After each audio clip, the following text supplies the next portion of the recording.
চলে গেল, ভগবানের ভজন হলো না। চতুর্থ সময় এলো, যদি হরিল চোখের জ্যোতি, শ্রবণে না শুনি অতিশয়, বলরাম দাসে কয় এইবার রাখো মহাশয়, ভক্তি দানে দেহ রাঙা পায়। এলো রে বার্ধক্য কাল অতীব ভীষণ, শুভ্র কেশ লোল চর্ম কটুরে নয়ন, এখন কি করবে ভাই আগে তারে ভজনাই। যে স্বর্গে যাবার জন্য আমরা এত পূজা অর্চনা করি, ভাবি একটু পুণ্য করলে যদি আমি একটু স্বর্গে যেতে পারি, সেই স্বর্গের দেবতারাও বলে কেঁদে কেঁদে, প্রভু হে এই দেবত্ব চাই না হরি, কৃপা করে মানব কুলে জন্ম দিয়ে করো তোমার চরণ সেবার অধিকারী। সেই দেবেরও দুর্লভ মনুষ্য জন্ম নিয়ে এসেছি, 84 লক্ষ জন্মের 80 লক্ষ বার কীট পতঙ্গ পশু পাখি গুল্ম তরুলতা, কত নিকৃষ্ট কুলেও আমার জন্ম হয়েছে। সেই জন্ম থেকে পার করতে করতে একটু একটু করে ধাপে ধাপে যখনই 4 লক্ষ বার মানব জন্ম পেলাম, 4 লক্ষের এই জন্মটাই যে আমার জীবনের শেষ মানব জন্ম কিনা এটা আমরা কেউ বলতে পারি না। এমনও তো হতে পারে এই জন্মটাই আমার জীবনের শেষ জন্ম, কর্মফল অনুসারে যদি ভগবান আমায় আবার সেই নিকৃষ্ট কুলে জন্ম দেয়। এমন কোন পুণ্য অর্জন করি নাই জীবনে, এমন কোন ভালো কাজ করি নাই, ভগবানের জন্য কিছু করি নাই যে প্রভু আবার আমাকে এই দেবেরও দুর্লভ মানব জন্ম দিয়ে পাঠাবে। আমরা জীবন থেকে যে দিনটা আমাদের হারিয়ে যাচ্ছে, এই দিনটাই জন্ম থেকে কমে যাচ্ছে। আজকের সূর্যোদয় আমাদের ভাগ্যে হয়েছে, এমন ভাগবতীয় ভক্তের সঙ্গ আমার জীবনে লাভ হয়েছে। আগামীকাল ভগবানের অপ্রাকৃত লীলা কীর্তন শ্রবণ করব। আজকের রজনী যে আমাদের কেটে আগামী দিনের সূর্যোদয় আমাদের ভাগ্যে হবে, এটা কি আমরা কেউ নিশ্চিত করে বলতে পারি? দার্শনিক সেনেকক বললেন সব সময় সর্বদা চিন্তা করবে আমাদের এখন আছি, আগামী দিন আমাদের ভাগ্যে নাও হতে পারে।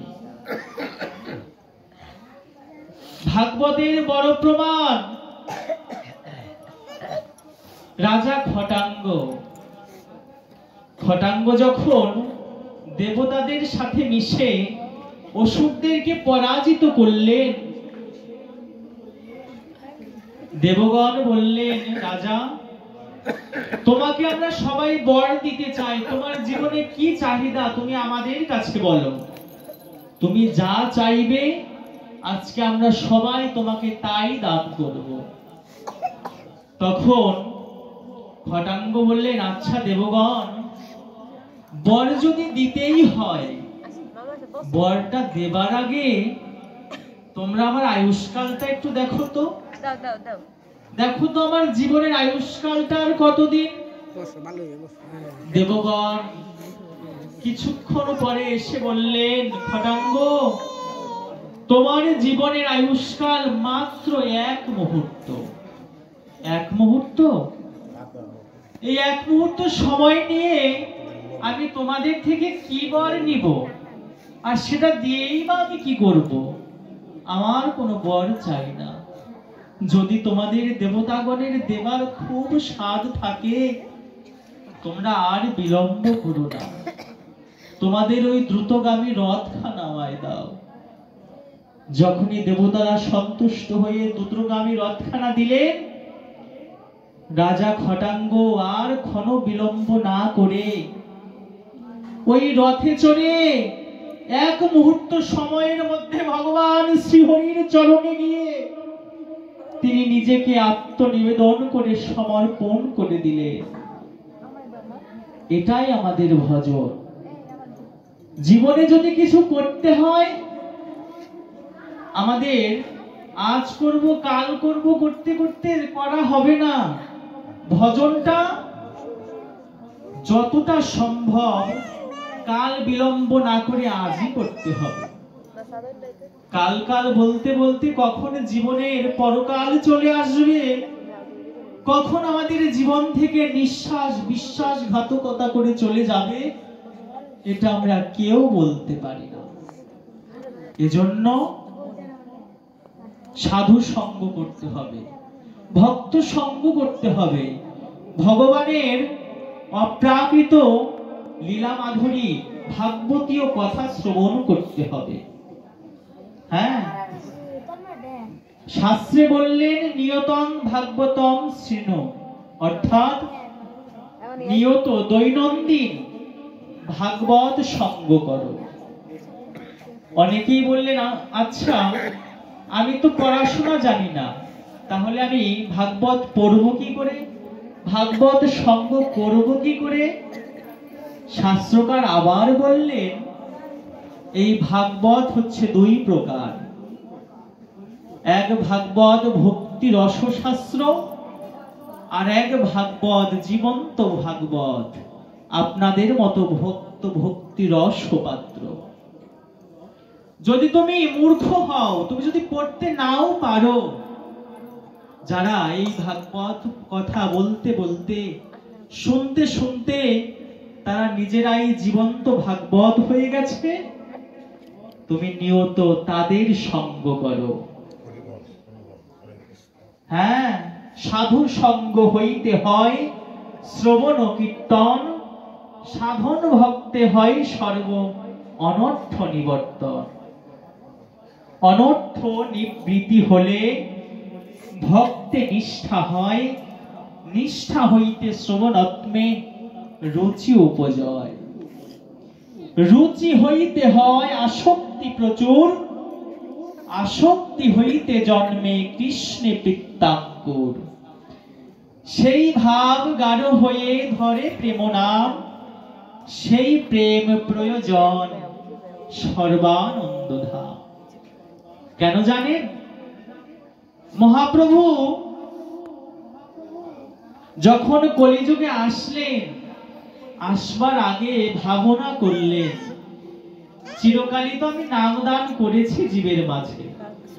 সত্য যুগেও নাম ছিল, ত্রেতায়ও নাম ছিল, দাপরেও নাম ছিল, কিন্তু কলিতে শুধু নাম দিলে হবে না। কেন? কলিজীবের স্বল্প আয়ু, মন্দ ভাগ্য, অন্নগত প্রাণ, ভোগমুখী বৃত্তি, এদের আয়ুষ্কাল মাত্র 100 বছর, কিন্তু গড় আয়ু হিসাব করলে দেখা যায় 70-60 এর মধ্যেই আমরা চলে যাই। এতটুকু স্বল্প সময়ের মধ্যে কঠিনতর ভজন এরা করতে পারবে না। সত্যের সাধনা ছিল ধ্যান, ত্রেতায় যাগযজ্ঞ, দাপরে পূজার্চনা। আমরা কলিতে পূজার্চনা করি, এটা ঠিক আছে, কিন্তু স্বয়ং সম্পূর্ণভাবে সঠিকভাবে পূজাটা আমাদের দ্বারা হয় না। যাই হোক, অনেক কথা, এখন সময় যেহেতু স্বল্প, এত কথা বলবো না। এজন্যই মহাপ্রভু বললেন চিরকাল নাহি করি জীবে প্রেম ভক্তি দান, প্রেম বিনে জগৎ জীবের নাহি অবস্থান। আমি কোন যুগেই না, সব যুগে নাম দিয়েছি, কিন্তু নামের সঙ্গে প্রেম দেইনি।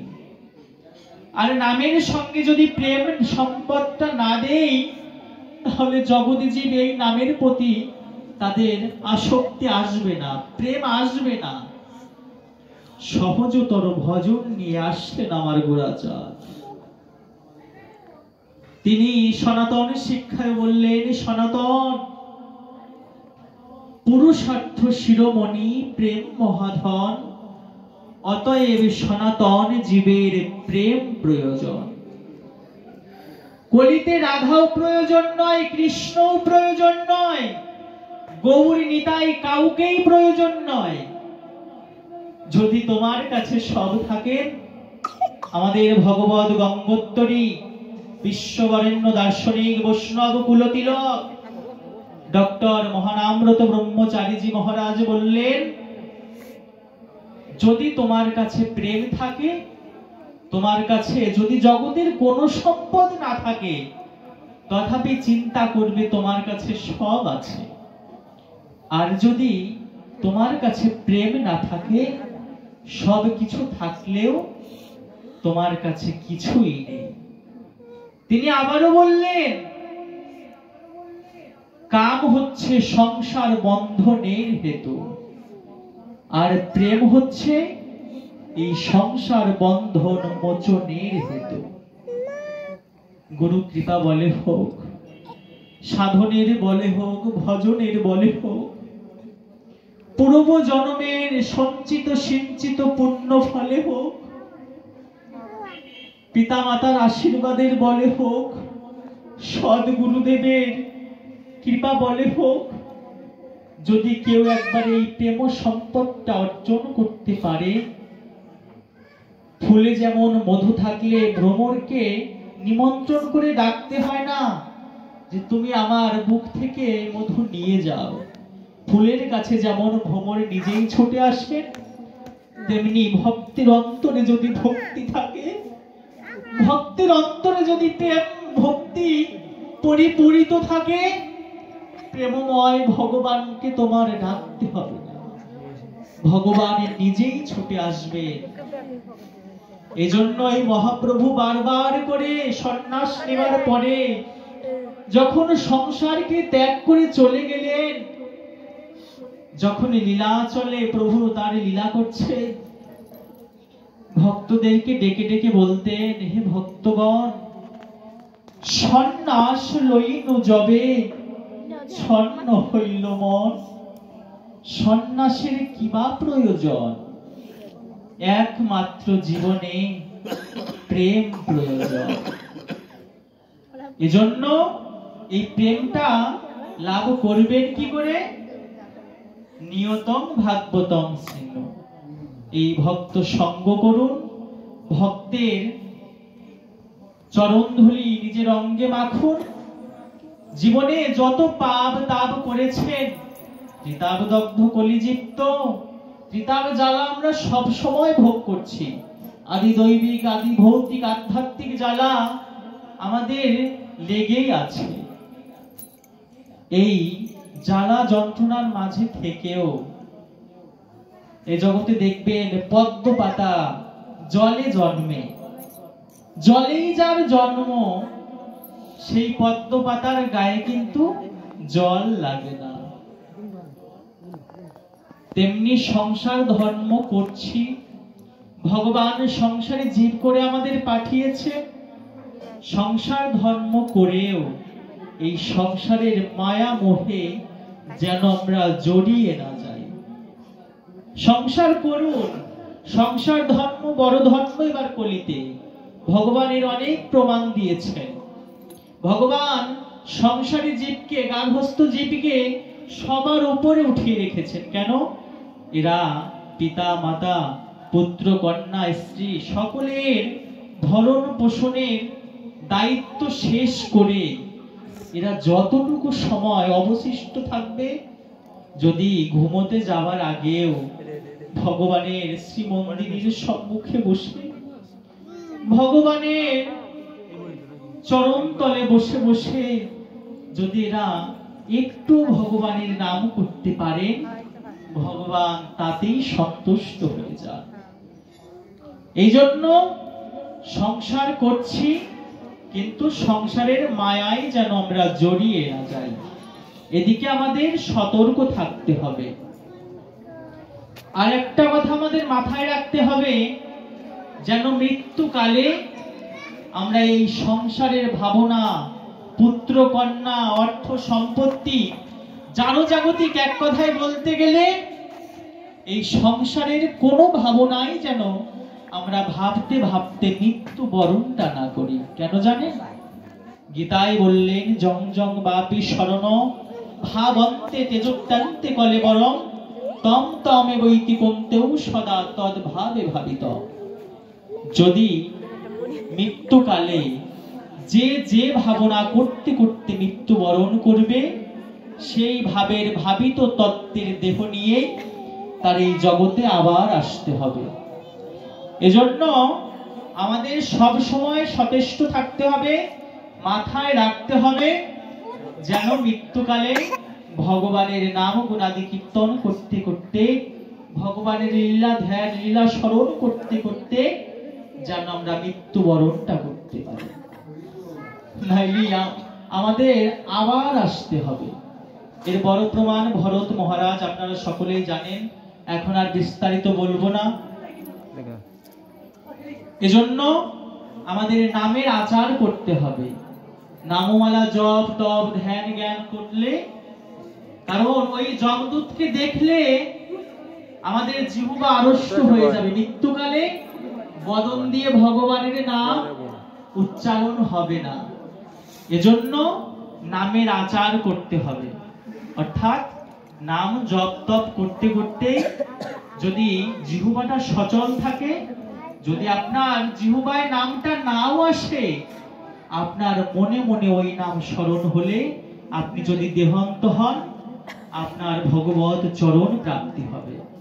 যাই হোক, এখন আমাদের আবার অনেক দূরে কীর্তন আছে, এখনই যেতে হবে ৯টার আসর।